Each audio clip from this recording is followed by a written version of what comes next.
Ebusuafo me mamu nyina akwa aba ediba way back dwumadi so me din de Akyere Bruwaa atara otafrija no ma one strike abako pe otake a onem bebu udi sinso metwa ne ten de amaw edin no wi ba kokora free mu a me hawo wuhia me na wontumi moni na hawo hommo dwumadi ye ne celebrities etwetwe nkommo obia obebi o sha ase na obia ne brono a otena so ye celebrities ya ye ni mo wo social media TV so ne radio so ne de akeka ho nyina no ye ni mo wo ba bia o de ni man se ye ni mo wo TV so ye ni mo ahyase eni nti dwumadi wo ho se ye ne o metwetwe nkomo na o aka o ahyase na ye so ye de bi etu ye hofo na ne me de se de bia me ka kire mo se mitu okukudam ebeje wo nsem kura ma ho adwiro mo ma me nkonkoto nkramra aboafo bi na aso yasen ansa na dwumadi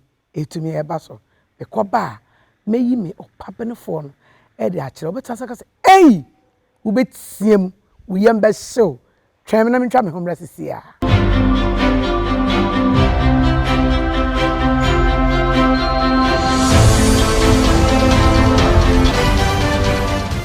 Ebusuafo me san mamo akwa babiom sa afi na waso TV a wo hwe ya dwumadi ye friend way back ye ne celebrities na twetwe nkommo me din de Akyere Bruwaa me hye mo bosa me kwa aba na ma bayi me celebrity no e de akyere mo me de bia mo nim se me hyebo a me di so ade a me mpene promise and fail wo de ye me a wo hu me ye kra enu ntimi nso me fa sa anye obi na ne me hopabenefo no wo ye mfantini ono ne mfante no o ka missing there nye ye gomafo na ya kan ela bata baby missing there me celebrity no ne di dia minima na ye frɛ no Ewurabena na owo daachi eye kwhwe group mo auntie ma wakwa ba yenya na wa dare siri o ya mo nwenta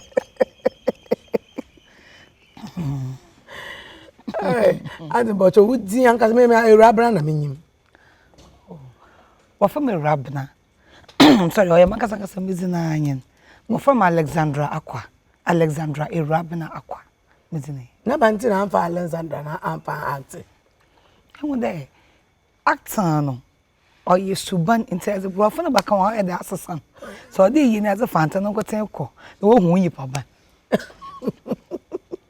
ente Ewurabena e wudi na na so na de wosine mu mezina kasa na e wo kwhwe group ma na meboa o kwhwe entiase group na emesi da achen the one entiase group yeah okay me pocho ife me ya fanti me Cape Coast yes ma me na papa nyina ma papa fi aguna saba ma me fi Cape Coast aguna saba me yanku bi fi aguna saba na nsente me yekro okuni ma me yekro okuni papa wo fe na efu di bia bayire ne ma me ewu ne papa ewu yekro saba enyi ba ofin saba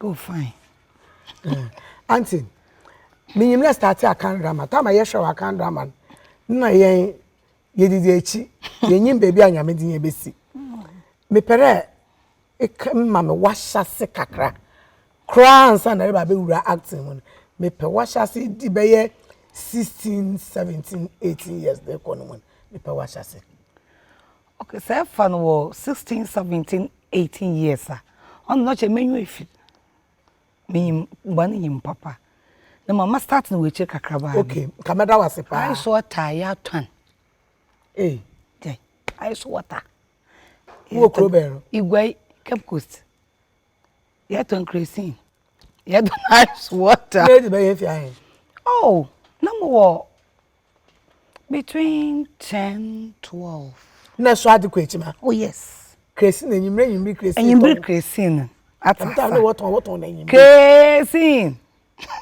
ne yandam ne yerpe dem time na ma me na papa wa yan eto good na my papa ni Ghana mama ni Ghana one day abrofo yes now that time no so no until then da itum aye call efrefe sika baba che o kasi post office no ansa mana na akaje na tina ice water na anti wona na otete mo mana na we nuanom oh yes mo yan Yes, 7.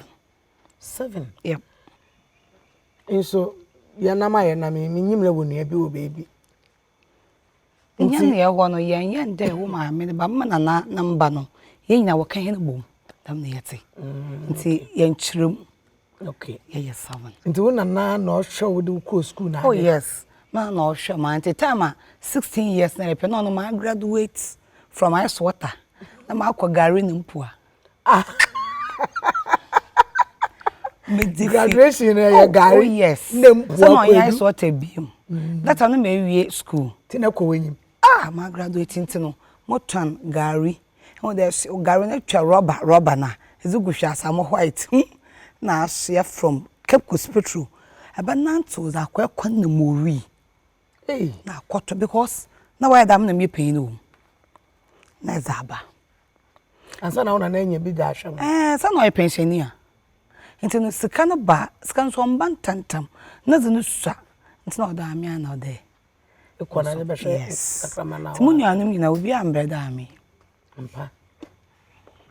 Nti itonto gari na mpuan na shase dey. Oh, Mr. the motor gari na mpuan na adam hundo no. Say muntu mfa the station no, mfa ntene fie. Because when we elementary form 4, na I was clever. Nti na muntu mfa ntene fie na say, onto mama ko secondary school na mo ko vocational school. Ti mo ko social welfare girls vocation na mo ko school na mama ye bo mo inde. Odo weekends na mo gari na menya amazo ko. Guardian soap kokon. Guardian soap. Na mo ko. Mpo na nkate. On your weekends. Nti say ama Monday no metum mako school na ya ko school baby I pepepe. Na mo aya na first na sky horse really chi na azan mo bisco woba na mundos. Ambo ni connection. Ti woba na ya asma to ekutu. Tuma na mo ska maka fekutu 200 ya sense na yezegu. First bath bi na washman afu no using. Ya sense na yezegu na mzikiswa. Motana to we dey tour e won dey free gate. Na me dey do ho edi. Asawa na adwuma ne pedada. Aba sister asawa. Masawa. At the same time, me ko chapel into Sunday school ye play. Ye school yes ye care coach and na the make one ze. Na me nyim dada. Nti America na Cape Coast gwa Cape Coast. No, nti brebe na bank nkran. Aba Accra 91. 91. Yeah. Na so ba na be sha accident. Maba. That time me we vocational school nti. Me dem be ye adwuma. Nti mba start to Cape Roy Usu that time no ye disco. We're in a night club, that's right. Nti ehwa nam so no. Edwuma no na the way abrofo no tata ma no onboam. Nti na no menwo je hairdressing ho. Nti damazan mo because we was school first year. Damazan mo konko polish on. Na me fi aside the catering is the other baba is be imagema. Na me fi ho. Na mo ko sua mo polish hairdressing. Nti from then I'm starting school. That time it was dark and lovely. Me and my advanced course into me and my first diploma. Dark and lovely in school. I know what no school. Wadabraka. To me and my first diploma. Now my advanced diploma in cosmetology. On them one edi hairdressing was so dream. Ana mzebwe salon kesugo na mama washemo. But I'm a facilitator. Which is cosmetology. Ntina iye teaching. Yes. Nti eno na kire. Yeah. Okay. Nti me pacho kwan be na fara de be wrestling. Good. 91 maba man probi for polishing. No ye me aunt, no ye hairdresser. Nti maba January. March ho baby na kwhwe. That time not say man probi bamboy alaji ho. To oba me aunt na yan kwan to oba ne nchan. No so open fantiful. Mo wakaye program bi o radio GBC. That time no ye amamu kakra say radio 1 na man kwan pofo na host. To da baza se motu me reading fant. And I say hey, makanka na mo tro to the agor. Nti ma yes start the mazen mo first GBC amokwa na mo kakaka chende. Girl you good to fun. Nti 9. Na the start 9. Nti anko training o baby a 50 ya na kɔhye ho GBC ho nti ne mu na de ba kɔhye ne group kɔhye na na ɔzemo kwente ho ana ɔfam ho ana ɔfɔ na de start kɔhye nti ye ya na okosi den me year for about I started 91 to 2002 na I'm applying maybe voter regime me just transfer na mo kwai because then with the Akan drama no yeah fine but on the white there I perfume me but no so on shedan ye na at the same time no so best na towa water e wa costumes wa na be pwaze te mo hwan dem bia me se hwe mam ka peka kan wo baby ai na yi film ko water region yes na ko ye juma te because 3 years na mabay te mabay no na me start teaching no Wesley Girls High School Reverend Thomas Clerk the premises school be or vocational school be or Hope 14 Skills Training Center na mdaka so ntina me nya kwa no koreza nti say say obi catch there or from a coaches ni abako oh for now zi ma fa na me pressure nti mo too my siska nyim kura be oh dabi eh I just see the body what dun kusra nam sadin dam na sam na tin to na kada intwam ko first no we twam first na dam one get no social media oni ho na nde dabi me siska nyim ale ye ipeska nkasa iko water region nechi ibai ya meta me na awar oh yes awar answer na record oh yes aya was sinifu na nyum to for island showbiz want na walase betuma challenge betuma challenge o say ma nyi beyin na ata ma war 35 years wow it's a challenge time ma me mo tonu mpo na mo be vacation school na obaje ma war ona mo ba Accra mo hu de sana mo worry ya ka mo call rip case Akyere Bruwaa no that definitely come for me because it's kafa kase na wo bo atasa but na ma war that do ya ma wa don so wa cha mo fraba ash kita mo fraba hen ko 4 ntito ya 4 ante kaguma so wo be yen fiaye and dem na wo be no pe obaka dem ye woman girl ntenka woman girl na so yen ba de ono du ha say ye pain say ya wo fa pain ku aboko so for woman girl ya ngomo na ayede nti sesi ano wo saloon na wenyiwa wodo aye oh me ye djuma kwar baby abeti discuss but o ma me djuma yes is ma me djuma me ye djuma kwar nti ma me djuma auntie na me ako school me man ko school so waka way back asile way back san kan ta maka da flashback time ye Akan drama maka da flashback waka fast don't know that down was watch why the work keke wotiti okay auntie ma min twa me ho kakra na member aboafi bi na wa so ya se yenkoto nkra na yemra ye ba ye de nkomo na ofa otoro e be hyehyere ebusuafo me twa me ho abasesia munya abotra na mta me kutru mu ntwa me e ba sesia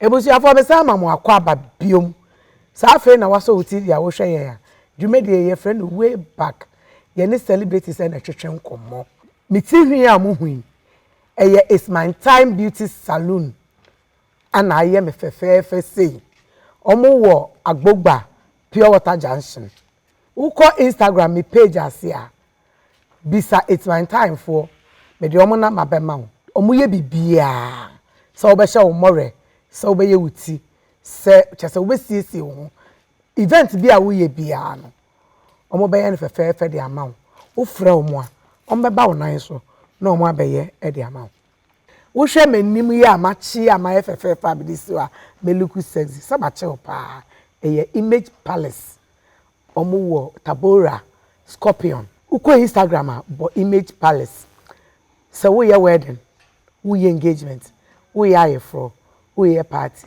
dia wo ye biara ko Instagram and social media TikTok Facebook baby a omba be ye de ama obeba wo nan so no abe bibia de ama enye so osiesie enimu nko a osiesie ayefro oye tire chese bibia opese wo ye bia se obehye wo more se obeye den hwehwe omo e wo Instagram image palace obeye ne fefefe de amawo obeje affordable nso efe bebi a yedi dwumedie ye fra Ewuraba kojo mansion ahanso saa wa kwa ye wuti na wa ye o make us aye obi bi ewie na o pay event no na wa ba ha sei omo wo Kragon police station no bro no so wa do police station wa mra obi so obi asa wo pay Ewuraba kojo mansion efie no eteso ankasa efie na bodam rough efe yi mansion mu mansion omo wo swimming pools ahoro wa omo wo summer hats ahoro ebi mu na yeti wa udi hu dance ye se wo hwe dia wo hu ya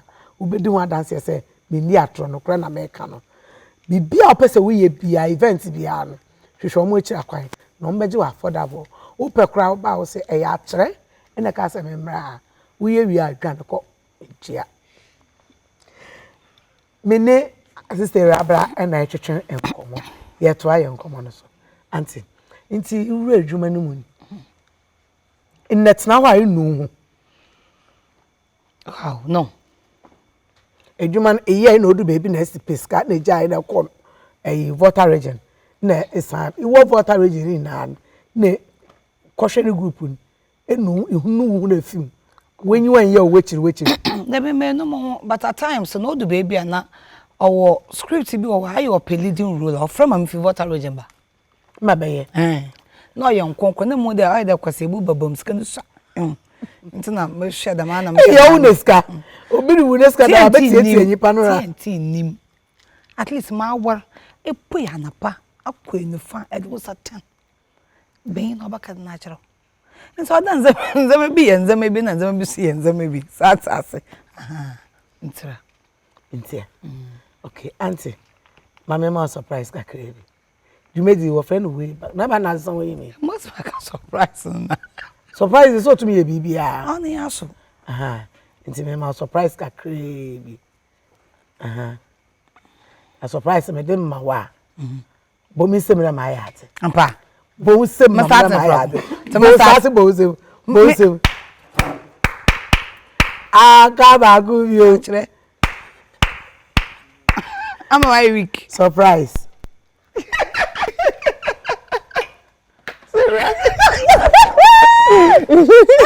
ya chire mu ya nwanwa mi wo ya nwanwa akonya ho chire mi wo ya nwanwa wo ya nwanwa papa Yes, my dear. Apome. Yamna domo say. Achenye kwa wonu wai. Me wonu wai de. Apome. Yamna dom. Ai ma wo fantini. Wow. Be takra de am tonight. Enti tema be ba akra na me Akan dom na me ka fanti.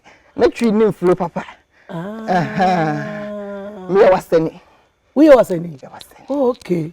Me nimu da. Me wasani. Indeed, it's a way back. It's a way back and back. My dear mamu. Teacher. You will be back if you are. Well, I can't say back yes. Ache. Yeah, you want to be 15 years she be say. Ache 15. No, it's more than that. You got 2002 crowd 20 years. Yes. 20 years Emma. Wow. Emma now wadasa. Me wadasa. No one entiase. No one entiase. Hey. No one entiase. Hey, this is Ewurabena. Yes, my dear. Hey. Apone. From sister am work dey mean. Na ya do forever. Na say makwa wonsha. Emma nzo na me me dia to kra. 50 years we nya wo bekesa. Araba bien yan. Araba. Hey, I chose a surprise. Na kamada masu dam day. When? Program ni share. Nti I share na surprise ni bara. Yimre ye sada na ye actor na ala oyamba. No kwanya me me dey say what you chose sisi o say me am say na ni ma da wayo. Me yi mo arokodo. Yi mo arokodo. Me say that me yim dey bia it was a plantain. Dey bia yipo na obonye ne benti. No what na baby na wala. And kwa mama Jane na mo share am say a kira ka fa Akan da mafo. Asa. Na hu Ivy so no tie mo for sa kira hu ye wo. Ivy na kwa ye wa bom da man. Akwa na fo ma hwehwɛ bia kye. Me shock fans ba. A kira no kwar Anya na was mom me rule na e play na one. It deserve. Oh, nta bo ma anya. Me sha dan ka dey anya, me che dey. Hu ye won.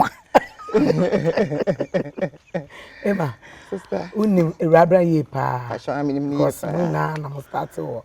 Akan drama. So one start kra mo be hie mo Akan drama. Yeah. Me pe no abako sem kakra. De bia wo be hu no to ade. Na ne sigusu. We hia wa na ne sigusu. Me pe na abako sem kakra. Achi my say. Me ba Akan drama no. Me always said Akan drama no. 5 groups. Na me wo Obodi ni mama. Obra. Dachi. Adasa. Entiase. And adeshe. Fantefo no money adadwa mo ne. No mo ya adeshe. Sir.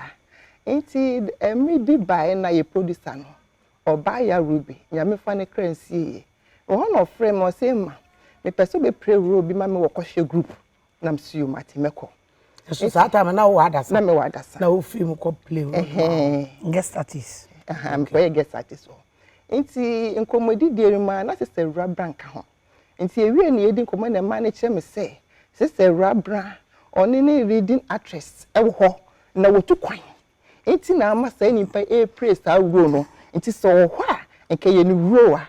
In fact, o kan say mpa bebre fa no ba samre no na menini empu. Enkopem say ye Akanda sister Ewurabena kaya na Akanda mafo yina ye hia ewo Brasports. Enti ho no na me hu no na me ben no na me hu say de o ka fa no ho no eye no kware. In fact, edi to won susanso e wo nipa brabo so oye wura se do si kasa oye wuraba se do si kasa se do si ye ne ye me hu no kwan boni bia so da to wadi but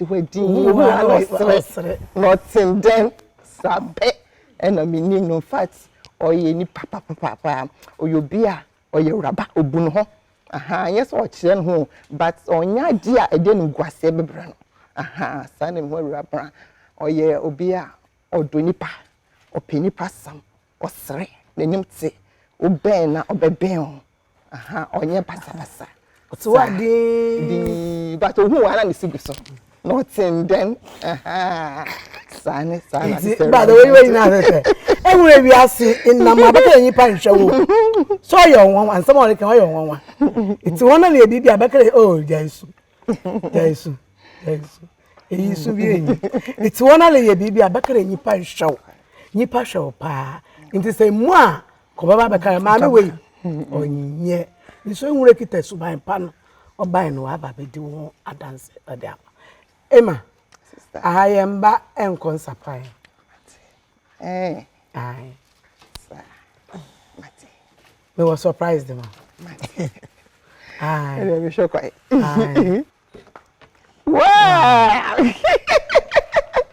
wow eso my beautiful sister Sound for check out. Sound a lady no way. Yeah. Lady sound no way. I feel. Wow. Oh. This I should be that. Na me shira. Amen. Wow. Na me shira anyway back for cleaning. Wow. Ai, e bre. Efe. E watch e bre. E bre no nie. E bre no nie. E bre se mu mienu mu be hia. Mu mienu na so e nwanwa asa mo plan e. Mo ahye yellow. Mo adwe ma. Me bi akra me nwanwa. Wow, amen. Lemba ha nkonsa pinda. Wow.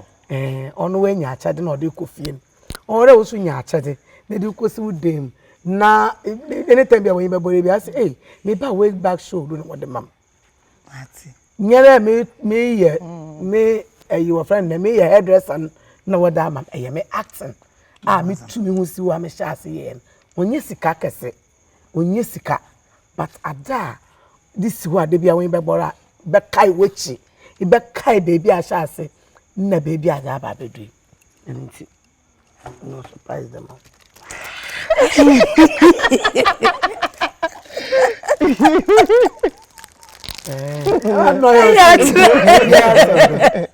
Wow. Yamisro. Amen. Yamisro wanati. Medasi. Mishra wanso. Onchire adwuma no date. Amen. Emma, ipe futu kakra. E de ama youth no. me target na youth no because 10-20 years to come no you need say the area say Ghana ebeko no ti me target na youth no me nuanom ene me ma mebu no e foto kakra me wo ma mo ne say Bible say hwehwe obofo e wo mrante biri no mo samre ya wo hodin mo je di afosa wo mu samre na wo se so hwe Jesus Christ odofo Yesu Kristo na wo hia no abrabo no mu bie wakoma ma Jesus ma Yesu me di akomanum hene na se Yesu be di akomanum hina ade nyina be di aboa e na wie wugie odofo bonsam ni ari papa bia me nipa opa wo kra nyame wesiesie hell many power siesie ma bonsam na opa omo no mo beko ho me nua adofo masa kwan no Yesu Kristo do odo wo chense di winim fa ho ne de waye ade bako na behia so benya dwen sakra so beba Yesu ho obeji awa watu odofo bra Yesu ho na asumdwe be yewdia dan kwa be yewdia onyame hirawo wo Yesu din mu amen we dickness ampa we dickness ampa assemblies of God ana assemblies of God dickness ampa I dear that was say auntie the parents we futu kakra oyasam futu kakra mo wan dey abrabo ahyese yezam na so won fa dakro na wazi wiu oye step by step gradually ihu obi a waye sepende ono nche den onya na ndeda obre nti azokura mepeda maka kire yen yutin azekete bia wo bia mo wonyu onso mama wonyu mbire obi na de osende nyim ekona ofada onyen na mom azi biara wone mbir azi biara owone mbir te sa wo mbir dwa ehye tokuru mupo na me beshira nti wonya abota adase mati bebre me de makasa saa sesi amabre enti meto ma homo e na omo aka bebre de akere wo anti de ne de fa preaching wote de okaye anti nso abeka aka ne de bebre me kire mo se ade ina mo no God first omo mienu omo kasa ina obia obekasa bia no odi nyame ene dikan we believe nko we believe nko na mo believe awo mu no ma eno nso mo obo na kokko wenim na menim se ebewie nkonimdie e de amawo yedi adwene de chi a ye behwe esuo fraw aha na brebe ma ye kwan me yedi dwumedie abremo madam crew ase eye max 1 studio yi boy da ye hima chese omodoso bebe flash sound man ma mo ne din kra de ebesi nye me bom na mu din edam asese mo ya de dwumedie mo kan ho bi na dwumedie ayekese ebesi sabre that's na ye besi hia same day same time I love you all.